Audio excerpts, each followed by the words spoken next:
Ça, c'est l'équipe de France qui a éliminé l'Argentine en huitième de finale.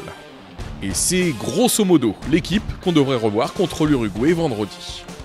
À une exception près, Blaise Matuidi, le milieu turinois, est suspendu, alors Didier Deschamps va devoir trouver une solution de repli. L'option naturelle s'appelle Corentin Tolisso, le Munichois avait débuté ce mondial comme titulaire, mais ce n'était pas dans le couloir gauche, c'était à son vrai poste, à droite de N'Golo Kanté dans un 4-3-3. Problème, depuis, Dédé a trouvé sa formule et elle a plutôt bien marché. On le voit donc mal renier son 4-2-3-1 pour Tolisso. Deuxième option, Thomas Lemar, sur le papier, la nouvelle recrue de l'Atlético de Madrid à la tête de l'emploi. Surtout qu'a priori, face à l'Uruguay, pas besoin de bétonner le côté gauche.